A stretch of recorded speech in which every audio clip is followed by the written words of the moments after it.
Hello students, বাইরে নির্মলে তোমাদের প্রত্যেককে অনেক অনেক শুভেচ্ছা এবং অভিনন্দন জানাই। সেকেন্ড এসএলএসটি 2025 9-10 লেভেল বায়োলজিক্যাল সায়েন্সে তোমরা যারা ডেমো ক্লাসের জন্য চিন্তা করছো তাদের জন্য প্রধানত আমি বিভিন্ন টপিক ডেমো হিসাবে আলোচনা করছি এবং অলরেডি আমি 7টা ভিডিওতে ক্লাস 9 এবং ক্লাস 10-এর বিভিন্ন বিষয়ে আলোচনা করেছি এবং মোট অন্তত 24টা ভিডিওতে 24 টপিকস এখনও পর্যন্ত আমি আলোচনা করেছি এবং আজকে আরও দুটো টপিক আলোচনা করব। তাহলে 25th এবং 26th এই দুটো টপিক আমি আলোচনা করব এবং তার ফলে ক্লাস 9 এবং 10-এর বইতে ডেমো দেওয়ার মতো উপযুক্ত সমস্ত টপিক কিন্তু কমপ্লিট হয়ে যাবে। সুতরাং আজকে যে দুটো টপিক আমি আলোচনা করব, একটি হচ্ছে ডারউইনিজম। ইভলিউশন থেকে আমার মনে হয়েছে যে একটা টপিকে ডেমো দেওয়ার মতো উপযুক্ত, সেটা হলো ডারউইনিজম। এবং তার সঙ্গে সঙ্গে তোমরা অনেকেই বলছো যে ইকোলজি থেকে একটা টপিক ডেমো হিসাবে দিতে। সুতরাং এক্ষেত্রে ইকোলজি থেকে আমি নাইট্রোজেন সাইকেল ডেমো টপিক হিসাবে চয়েস করেছি এবং সেটা তোমাদেরকে বলার চেষ্টা করবো যে নাইট্রোজেন সাইকেল যদি তুমি ডেমো টপিক হিসাবে চয়েস করো তাহলে খুব কম সময়ের মধ্যে তুমি কিভাবে এই নাইট্রোজেন সাইকেল ডেমো হিসাবে দেবে। তাহলে এর সাথে সাথে কিন্তু টোটাল আমি একটা যে টার্গেট যেটা নিয়েছিলাম যে ডেমো ক্লাস হিসাবে বিভিন্ন টপিক ক্লাস 9 এবং ক্লাস 10-এর বইতে যে বিভিন্ন টপিক আছে সেই সমস্ত টপিক আমার আলোচনা কমপ্লিট হয়ে যাবে। ঠিক আছে, তাহলে এই দুটো ভিডিও একদম লাস্ট ভিডিও ক্লাস 10 থেকে ডারউইনিজম এবং তার সঙ্গে সঙ্গে নাইট্রোজেন সাইকেল।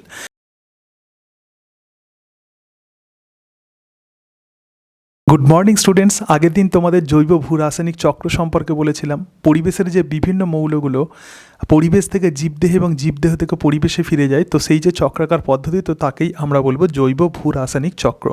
এবং এরকমই একটা অত্যন্ত গুরুত্বপূর্ণ মৌল হলো নাইট্রোজেন। সুতরাং আজকে আমাদের পড়ার বিষয় এই নাইট্রোজেন সাইকেল। তাহলে এই নাইট্রোজেন সাইকেল কিন্তু খুব গুরুত্বপূর্ণ একটা টপিক। এবং তোমরা কি বলতে পারবে যে নাইট্রোজেন প্রধানত জীবের দেহতে কি কাজে লাগে?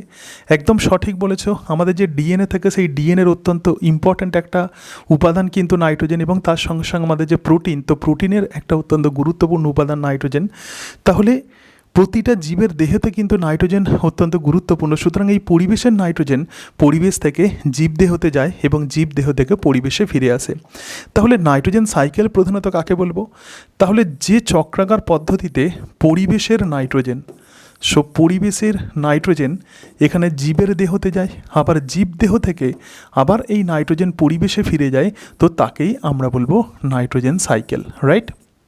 এখন নাইট্রোজেন সাইকেল অপারেট করার জন্য প্রাণীরা, ঠিক আছে, প্রাণীরা একটা সেকেন্ডারি রোল প্লে করে, কিন্তু নাইট্রোজেন সাইকেল প্রধানত উদ্ভিদ এবং তার সঙ্গে সঙ্গে বিভিন্ন ব্যাকটেরিয়া দ্বারাই কিন্তু সম্পন্ন হতে পারে। আমাদেরকে মেনলি বুঝতে হবে যে উদ্ভিদ এবং ব্যাকটেরিয়া কিভাবে এই নাইট্রোজেন সাইকেলকে সম্পন্ন করে। দেখো, নাইট্রোজেন প্রধানত পরিবেশে নাইট্রোজেনের যে উপাদান, কত পার্সেন্ট পরিবেশে প্রধানত নাইট্রোজেন আছে বলতে পারবে? একদম সঠিক বলেছ, পরিবেশে প্রধানত নাইট্রোজেনের পরিমাণ অন্তত 78 থেকে 79%। কিন্তু পরিবেশের এই নাইট্রোজেনকে উদ্ভিদ সরাসরি গ্রহণ করতে পারে না। তাহলে এখানে অ্যাটমসফিয়ারিক নাইট্রোজেন আছে যার পরিমাণ 78 থেকে 79%, কিন্তু এই নাইট্রোজেনকে উদ্ভিদ সরাসরি গ্রহণ করতে পারে না। উদ্ভিদ প্রধানত নাইট্রোজেনকে যে ফর্মে গ্রহণ করে, তো সেটি হলো অ্যামোনিয়াম আয়ন এবং তার সঙ্গে সঙ্গে নাইট্রেট আয়ন। তাহলে এই দুটো ফর্মের নাইট্রোজেনকে প্রধানত উদ্ভিদ নাইট্রোজেন হিসাবে গ্রহণ করে, একটি অ্যামোনিয়াম আয়ন এবং আর একটা নাইট্রেট আয়ন। নাইট্রোজেন সাইকেল তুমি যদি ক্লিয়ারলি বুঝতে চাও তাহলে এই জায়গাটার কনসেপশানটা কিন্তু অবশ্যই রাখতে হবে। তাহলে অ্যাটমসফিয়ারে 78 থেকে 79% নাইট্রোজেন থাকলেও উদ্ভিদ কিন্তু সরাসরি এই নাইট্রোজেনকে গ্রহণ করতে পারে না। সুতরাং এই অ্যাটমসফিয়ারিক নাইট্রোজেনকে একদম মাটিতে নামিয়ে আনতে হবে এবং এই মাটিতে নামিয়ে আনার কাজটাই প্রধানত করে কারা? ব্যাকটেরিয়া। দেখো, পরিবেশের যে নাইট্রোজেন আছে, এই পরিবেশের নাইট্রোজেন প্রধানত মাটিতে নেমে আসে, মানে সয়েলে নেমে আসে এবং মাটিতে যে ফর্মে এই নাইট্রোজেন নেমে আসে, তো সেই ফর্মই হলো অ্যামোনিয়া। কিভাবে এই ঘটনা ঘটে? দেখো, পরিবেশের এই নাইট্রোজেনকে এই যে সমস্ত ব্যাকটেরিয়া আছে, এই ব্যাকটেরিয়া কিন্তু নাইট্রোজেনের উৎসেচকের সাহায্যে তাদের দেহের বিভিন্ন যৌগে পরিণত করে। সুতরাং অ্যাটমসফিয়ারিক নাইট্রোজেন ব্যাকটেরিয়ার দেহের মধ্যে যৌগ ফর্মে চলে আসে। এরপরে যখন এই সমস্ত ব্যাকটেরিয়ার মৃত্যু হয়, তাহলে এরপরে এই ব্যাকটেরিয়ার যখন মৃত্যু হবে, সুতরাং এগুলো হলো ব্যাকটেরিয়া, এবং এই ব্যাকটেরিয়ার যখন মৃত্যু হয় তখন কি হয়? তখন মাটিতে এই নাইট্রোজেন অ্যামোনিয়া ফর্মে প্রধানত যুক্ত হয়ে যায়।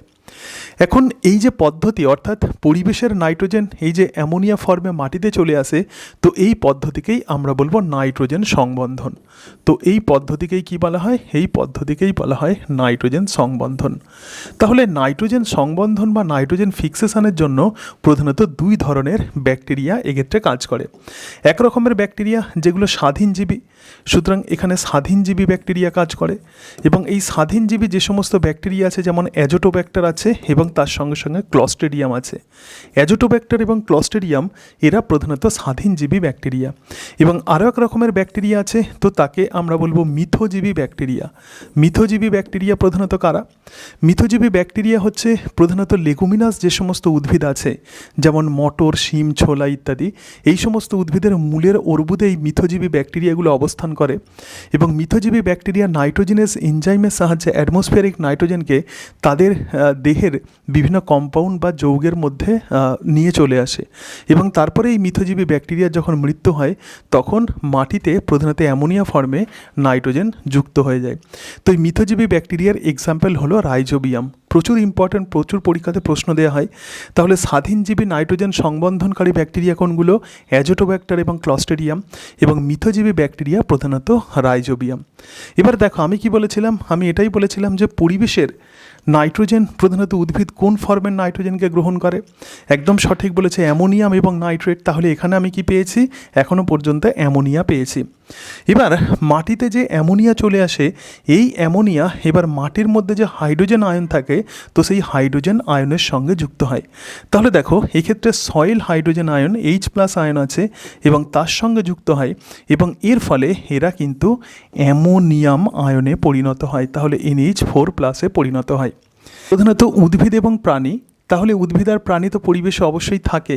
তো এই উদ্ভিদ এবং প্রাণী যখন মৃত্যু হয়, সুতরাং এক্ষেত্রে উদ্ভিদ এবং প্রাণী, তো তাদের যখন মৃত্যু হয় বা তাদের রেচন পদার্থ প্রধানত অ্যামোনিয়াতে পরিণত হয়।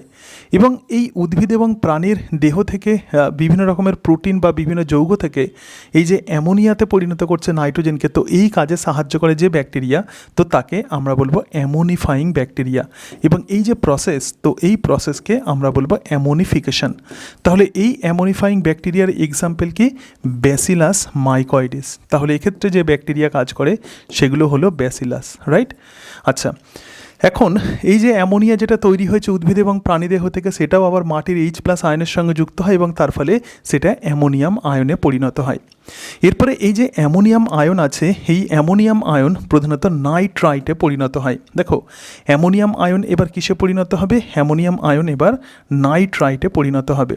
সুতরাং অ্যামোনিয়াম আয়ন এবার নাইট্রাইটে পরিণত হবে, অর্থাৎ NO2-, এবং তার সঙ্গে সঙ্গে এই অ্যামোনিয়াম আয়ন শেষে নাইট্রেটে পরিণত হয়। এবং এই যে অ্যামোনিয়াম আয়ন এক্ষেত্রে নাইট্রাইট এবং নাইট্রেটে পরিণত হচ্ছে, এবং এই প্রসেসকেই আমরা বলবো নাইট্রিফিকেশন। তো অ্যামোনিয়াম আয়নকে নাইট্রাইটে পরিণত করে যে ব্যাকটেরিয়া, তো তার নাম হচ্ছে নাইট্রোসোমোনাস, এবং নাইট্রাইটকে নাইট্রেটে পরিণত করে যে ব্যাকটেরিয়া, তো তাদেরকে আমরা বলবো নাইট্রোব্যাক্টার। এবং এই দুটো ব্যাকটেরিয়াকেই আমরা বলবো নাইট্রিফাইং ব্যাকটেরিয়া। এবং এই যে প্রসেস, তো একেই আমরা বলবো নাইট্রিফিকেশন, রাইট? এবারে নাইট্রিফিকেশন এটাকে আমরা বলবো। এরপরে দেখো এই যে উদ্ভিদ, তাহলে আমি কি বলেছিলাম? উদ্ভিদ আমি তোমাদেরকে বলেছিলাম যে উদ্ভিদ প্রধানত অ্যামোনিয়াম আয়ন এবং তার সঙ্গে সঙ্গে নাইট্রেটকে প্রধানত গ্রহণ করে। তাহলে এক্ষেত্রে আমরা যদি উদ্ভিদের ছবি আঁকি, দেখো এক্ষেত্রে আমি উদ্ভিদের ছবি আঁকছি। সুতরাং প্ল্যান্ট এবার কি কাজ করবে? তাহলে প্ল্যান্ট এবার এক্ষেত্রে এই অ্যামোনিয়াম আয়নকে যেমন তারা নাইট্রোজেন হিসাবে গ্রহণ করবে এবং তার সঙ্গে সঙ্গে নাইট্রেটকে তারা কিন্তু গ্রহণ করছে, এবং তার ফলে উদ্ভিদের দেহতে অ্যাটমসফিয়ারিক নাইট্রোজেন সহজেই চলে আসছে। এরপরে উদ্ভিদের যখন মৃত্যু হয় তখন তার উপর অ্যামোনিফাইং ব্যাকটেরিয়া কাজ করে, যাদেরকে আমরা বলবো পিউট্রিফাইং ব্যাকটেরিয়া, এবং তার ফলে অ্যামোনিয়াতে পরিণত হয় উদ্ভিদের মৃতদেহ বা উদ্ভিদের রেচন পদার্থ। এখন এই যে নাইট্রেট যেটা তৈরি হয়েছে, এই নাইট্রেট আবার পরিবেশে ফিরে যায়। দেখো নাইট্রোজেন সাইকেলের একদম লাস্ট যে স্টেপ আছে, মাটির যে নাইট্রেট আছে, এই নাইট্রেট আবার পরিবেশে ফিরে যায়, অর্থাৎ নাইট্রোজেনে পরিণত হয়, এবং এই কাজে কিছু ব্যাকটেরিয়া সাহায্য করে, তো তাদেরকে আমরা বলবো ডিনাইট্রিফাইং ব্যাকটেরিয়া। তো ডিনাইট্রিফাইং ব্যাকটেরিয়ার এক্সাম্পল হচ্ছে সিউডোমোনাস, সিউডোমোনাস আছে এবং তার সঙ্গে সঙ্গে থায়োব্যাসিলাস। তো এরা প্রধানত ডি নাইট্রিফাইং ব্যাকটেরিয়া এবং এইভাবেই পরিবেশে প্রধানত নাইট্রোজেন সাইকেল সম্পন্ন হয়। তাহলে এবার আমাকে বলো যে নাইট্রোজেন সাইকেলে প্রধানত কত ধরনের ব্যাকটেরিয়া লাগে? একদম সঠিক বলেছ, 4 রকমের ব্যাকটেরিয়া লাগছে। একটি হচ্ছে নাইট্রোজেন ফিক্সিং ব্যাকটেরিয়া, তার সঙ্গে সঙ্গে অ্যামোনিফাইং ব্যাকটেরিয়া, নাইট্রিফাইং ব্যাকটেরিয়া এবং ডিনাইট্রিফাইং ব্যাকটেরিয়া। পরীক্ষাতে প্রচুর প্রশ্ন দেওয়া হয় যে স্বাধীনজীবী নাইট্রোজেন ফিক্সিং ব্যাকটেরিয়া কোনগুলো? সঠিক বলেছ, অ্যাজোটোব্যাক্টার এবং ক্লস্ট্রিডিয়াম। তাহলে নাইট্রিফাইং ব্যাকটেরিয়া কি? নাইট্রোসোমোনাস এবং নাইট্রোব্যাক্টার। ডিনাইট্রিফাইং ব্যাকটেরিয়া কোনগুলো? সিউডোমোনাস এবং থায়োব্যাসিলাস। সুতরাং এরকমভাবেই প্রধানত পরিবেশে নাইট্রোজেন সাইকেল সম্পন্ন হয়। তো এর পরের দিন আমরা আলোচনা করব ইকোসিস্টেম সম্পর্কে। তাহলে দেখা হচ্ছে তোমাদের সঙ্গে পরের ক্লাসে। Thank you.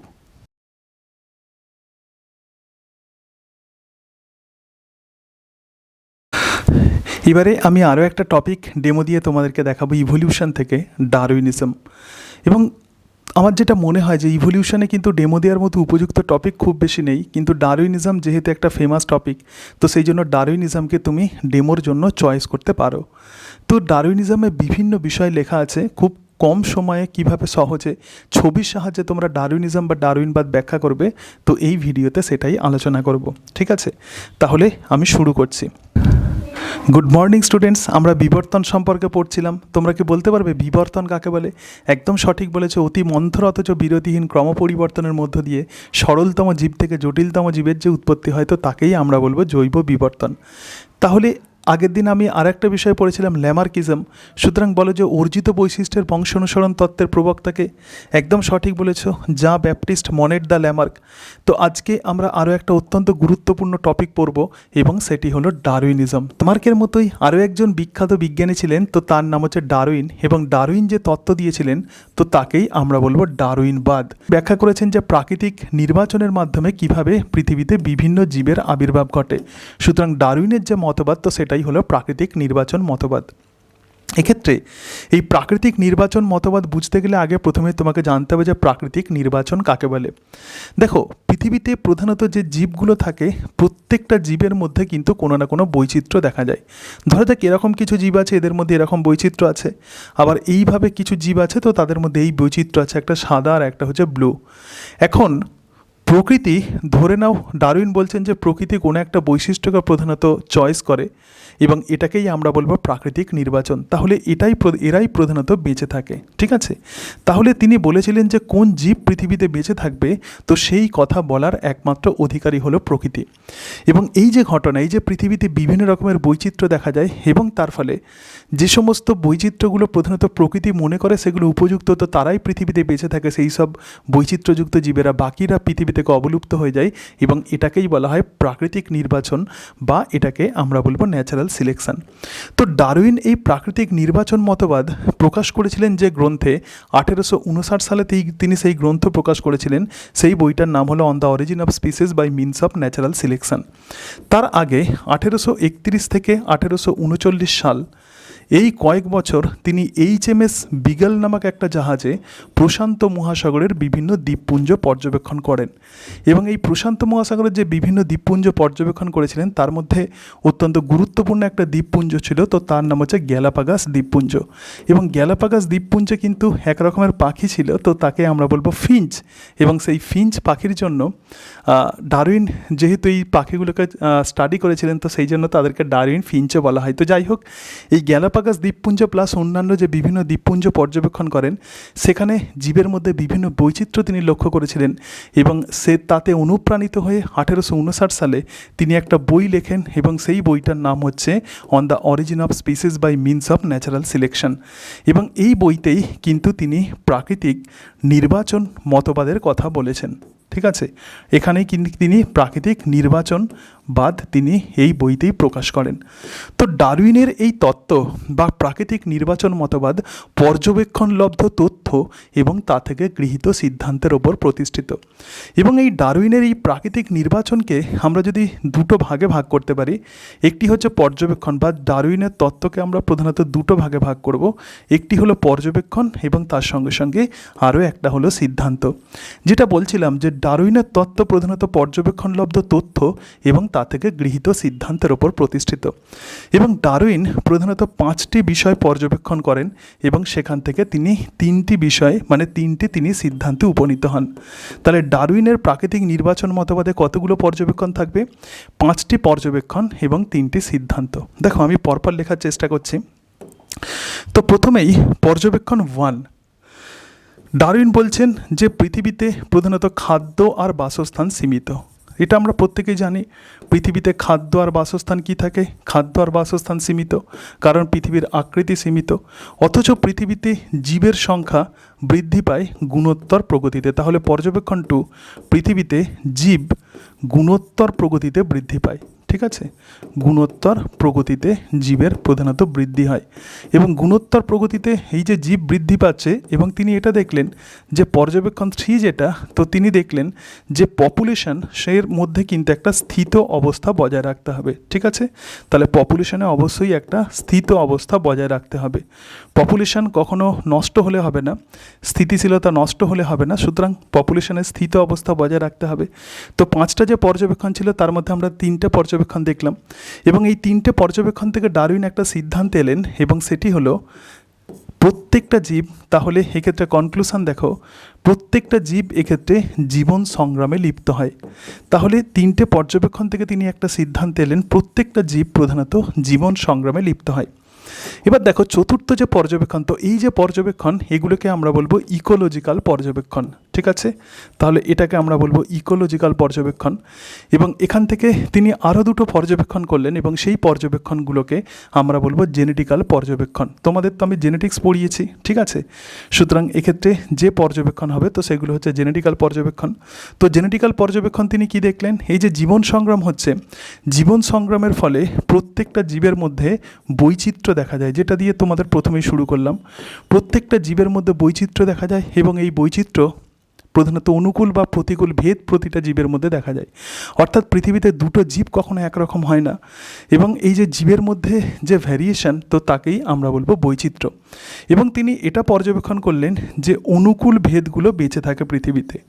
সুতরাং অনুকূল এবং প্রতিকূল ভেদ, অনুকূল এবং প্রতিকূল প্রধানত এই 2 ধরনের বৈচিত্র্য দেখা যায় এবং অনুকূল ভেদগুলোই প্রধানত পৃথিবীতে টিকে থাকে। ঠিক আছে, তো অনুকূল ভেদগুলো পৃথিবীতে টিকে থাকছে কেন? এখান থেকে ডারউইন একটা সিদ্ধান্তে এলেন, তো সেই সিদ্ধান্ত হচ্ছে কনক্লুশন, তো সেটি হচ্ছে এক্ষেত্রে যোগ্যতমের জয়।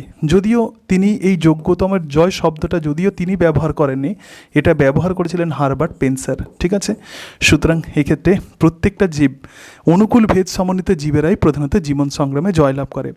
এই জীবন সংগ্রাম এবং যোগ্যতমের জয়ের মধ্য দিয়ে প্রধানত অনুকূল ভেদগুলো পুঞ্জীভূত হয়। ঠিক আছে, অর্থাৎ অনুকূল ভেদগুলো বেঁচে থাকে। তাহলে দেখো এক্ষেত্রে এই যে অনুকূল ভেদ সমন্বিত জীবেরা পৃথিবীতে টিকে থাকে, তাহলে এখানে সিদ্ধান্ত নাম্বার 3, তাহলে অনুকূল ভেদ সমন্বিত জীবেরা পৃথিবীতে বেঁচে থাকে এবং তার সঙ্গে সঙ্গে এই অনুকূল ভেদগুলো বংশ পরম্পরায় সঞ্চারিত হয়ে নতুন প্রজাতির উৎপত্তি লাভ করে। তাহলে এখান থেকেই প্রধানত নতুন প্রজাতির উৎপত্তি লাভ করে। বিষয়টা তোমাদেরকে বোঝানোর চেষ্টা করছি, দেখো তোমরা সহজেই বুঝতে পারবে, খুব সহজেই ডারউইনের তত্ত্ব। তো ডারউইন যে পর্যবেক্ষণ প্রথম করেছিলেন যে প্রধানত এটা যদি পৃথিবী হয় তাহলে পৃথিবীতে খাদ্য আর বাসস্থান সীমিত, অথচ পৃথিবীতে ধরা যাক এরকম জীব আছে, তো জীবের সংখ্যা ক্রমশ এক্ষেত্রে বৃদ্ধি পাচ্ছে। ঠিক আছে, তাহলে পৃথিবীর আকৃতি সীমিত, এটা হচ্ছে পর্যবেক্ষণ 1, এবং পৃথিবীতে জীবের সংখ্যা বৃদ্ধি পাচ্ছে, এটা হচ্ছে পর্যবেক্ষণ 2। কিন্তু এই পপুলেশনে একটা স্থিত অবস্থা বজায় রাখতে হবে। সুতরাং এই ছবির মধ্য দিয়ে তোমরা 3টে অবজারভেশনই তোমরা পেয়ে যাচ্ছ। ঠিক আছে, তো এই অবজারভেশন থেকে ডারউইন যে সিদ্ধান্তে এলেন প্রত্যেকটা জীব এবার কি করে? জীবন সংগ্রাম করে। তাহলে এখান থেকে যে কনক্লুশন সেটাকে আমরা বলবো জীবন সংগ্রাম। এবং এই জীবন সংগ্রাম প্রধানত 3 রকমের হয়। একটা সম প্রজাতির মধ্যে সংগ্রাম, অর্থাৎ একই প্রজাতির জীবদের মধ্যে যে বাঁচার প্রতিযোগিতা সেটাই সম প্রজাতির মধ্যে সংগ্রাম। 2টো ভিন্ন প্রজাতির জীবের মধ্যে বাঁচার প্রতিযোগিতা, তো তাকে আমরা বলবো বিষম প্রজাতির মধ্যে সংগ্রাম। এবং পরিবেশের সঙ্গে যুদ্ধ করে জীবদের বাঁচার প্রতিযোগিতা, তো এটা হচ্ছে পরিবেশগত সংগ্রাম। এবং এই ত্রিবিধ সংগ্রামের ফলে বিভিন্ন জীবের মধ্যে বা এক্ষেত্রে যে জীবগুলো দেখতে পাচ্ছ তাদের মধ্যে বিভিন্ন রকমের ভ্যারিয়েশন তৈরি হয়। ধরা যাক এখানে আমি যে সাদা কালারের যেগুলো এঁকেছি, আবার দেখো এরকম বিভিন্ন রকমের ভ্যারিয়েশন তৈরি হচ্ছে, জীবের মধ্যে বিভিন্ন রকমের বৈশিষ্ট্যযুক্ত জীব প্রধানত তৈরি হচ্ছে। ঠিক আছে, তাহলে এখানে বিভিন্ন রকমের বৈচিত্র্যযুক্ত জীব এই কারণের জন্যই তৈরি হয় কারণ জীবন সংগ্রাম চলে জীবদের মধ্যে। এবং এটাকেই প্রধানত এখানে দেখো তাহলে অবজারভেশন যেটা আমরা পেয়েছিলাম সেটা হচ্ছে জীবের মধ্যে, পৃথিবীতে দুটো জীব কখনো একরকম হয় না, তাদের মধ্যে বৈচিত্র্য দেখা যায়, তো সেটাই হচ্ছে ভেদ। এবং এই ভেদগুলোর মধ্যে কোনোটা অনুকূল হতে পারে এবং কোনোটা প্রতিকূল হতে পারে। ধরা যাক এটা হলো অনুকূল ভেদ এবং এটা হচ্ছে প্রতিকূল ভেদ, এগুলো সব হচ্ছে, বাকিগুলো সব হলো প্রতিকূল ভেদ।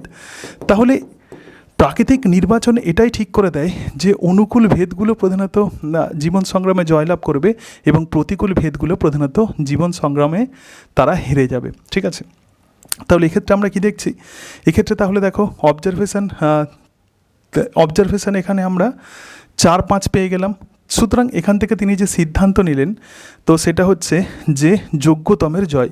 তাহলে এখানে আমরা কি কনক্লুশন পেলাম, কনক্লুশন নাম্বার 2 মানে সিদ্ধান্ত 2, এটাকে আমরা বলবো যোগ্যতমের জয়।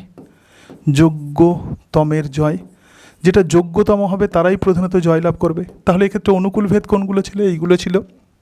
সুতরাং এই যে এবার আমরা পৃথিবীতে আমরা দেখে নিই যে তাহলে দেখো এই অনুকূল ভেদগুলো কি করছে, তারা যেহেতু জীবন সংগ্রামে জয়লাভ করছে তাহলে পরিবেশে প্রধানত তাদের সংখ্যাই প্রধানত বাড়ছে।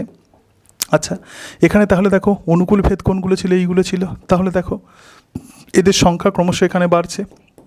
ঠিক আছে, তাহলে এরা প্রধানত জনন করছে এবং তার ফলে ক্রমশ এদের সংখ্যা বাড়ছে এবং এই অনুকূল ভেদগুলো পুঞ্জীভূত হতে হতে, অর্থাৎ এই জীবন সংগ্রাম এবং তার সঙ্গে সঙ্গে যোগ্যতমের জয়ের মাধ্যমে অনুকূল ভেদগুলো বংশ পরম্পরায় সঞ্চারিত হয়। অর্থাৎ এক্ষেত্রে অনুকূল ভেদ, ছোট ছোট ভেদ, এগুলো প্রধানত সঞ্চারিত হয় জেনারেশন থেকে জেনারেশন। অনুকূল ভেদ এক্ষেত্রে কী হবে, বংশ পরম্পরায় সঞ্চারিত হবে এবং সঞ্চারিত হয়ে কালক্রমে একটা নতুন প্রজাতির জন্ম দেবে। ঠিক আছে, তাহলে এখান থেকে কি হবে, নতুন প্রজাতি জন্মলাভ করবে। সুতরাং আমরা শুরু করেছিলাম কেমন প্রজাতি দিয়ে, তাহলে দেখো এক্ষেত্রে এই ধরনের প্রজাতি দিয়ে আমরা শুরু করেছিলাম, তাহলে শেষ হচ্ছে কোনগুলো কি কেমন প্রজাতি দিয়ে, এরকম প্রজাতি দিয়ে। সুতরাং এইভাবেই প্রধানত পৃথিবীতে প্রজাতির উৎপত্তি ঘটে। তো ইভলিউশন বা বিবর্তন মানেই হচ্ছে এটা, এই যে পৃথিবীতে 1.7 মিলিয়ন প্রজাতি এসেছে, তো এই প্রজাতিগুলোর উৎপত্তি কীভাবে ঘটেছে, বিজ্ঞানীদের মধ্যে বিভিন্ন রকমের প্রধানত কনফিউশন আছে, সেই জন্য বিভিন্ন রকমের থিওরি এক্ষেত্রে দেওয়া হয়েছে। তো তার মধ্যে ডারউইনের থিওরি একটা অত্যন্ত বিখ্যাত থিওরি এবং তিনি ব্যাখ্যা করেছেন যে পৃথিবীতে কিভাবে এই বিভিন্ন প্রজাতির উদ্ভব ঘটে। তাহলে আশা করি তোমরা এই ডারউইনের তত্ত্ব বুঝতে পেরেছ। তো এর পরের দিন আমরা আলোচনা করব বিবর্তনের সপক্ষে বিভিন্ন প্রমাণ। সো থ্যাংক ইউ, দেখা হচ্ছে তোমাদের সঙ্গে পরের ক্লাসে। ক্লাস 10-এর যা টপিক ছিল সমস্ত টপিকের ডেমো আমি মোটামুটি তোমাদেরকে দিয়ে দিলাম। তো আশা করি এই ডেমো টপিকগুলো তোমাদের অনেকটাই হেল্পফুল হবে এবং তোমরা এই টপিকগুলো দেখবে। মোট 8টা ভিডিওতে প্রধানত এই টপিকগুলো আমি আলোচনা করেছি, অন্তত 26টা ভিডিও আছে, 26টা টপিকস আমি আলোচনা করেছি। তোমরা এই ভিডিওগুলো দেখবে এবং দেখে তোমাদের যদি সুইটেবল মনে হয় তাহলে ডেমো টপিক হিসাবে তোমরা সেগুলো চয়েস করবে। এবং মনে রাখবে ডেমো টপিক হিসাবে যেটাকে তুমি চয়েস করবে সেটা কিন্তু ডিটেলস নলেজ তোমাকে রাখতে হবে। বিএসসি লেভেলে এমনকি এমএসসি লেভেলে তোমাদেরকে কিন্তু নলেজ রাখতে হবে, কারণ ইন্টারভিউতে এই ডেমো টপিক থেকে বিভিন্ন রকমের প্রশ্ন করা হয়। সুতরাং আজকে আমরা ডারউইনবাদ যেমন আলোচনা করলাম, তার সঙ্গে নাইট্রোজেন সাইকেল, তোমরা প্রচুর আমাকে প্রশ্ন বা রিকোয়েস্ট করেছো যে এই সম্বন্ধে আলোচনা করতে। তো আমার যতটুকু ক্ষমতা আছে সামর্থ্য অনুযায়ী তোমাদের সঙ্গে আলোচনা করলাম। হয়তো স্মার্ট বোর্ডে লিখছি বলে একটু সময় আমার বেশি লাগছে, কিন্তু আমার এই লেখাগুলো তোমরা লিখে নিয়ে তোমরা যদি স্ক্রিপ্ট তৈরি করে নাও এবং যদি একটু প্র্যাকটিস করো তাহলে দেখবে যে খুব কম সময়ের মধ্যে তোমরা কিন্তু ডেমো তৈরি করে ফেলতে পারবে। তো আজকে তাহলে এই পর্যন্তই। তোমরা সকলে ভালো থেকে এবং তোমাদের প্রত্যেকের সফলতা কামনা করি। Thank you.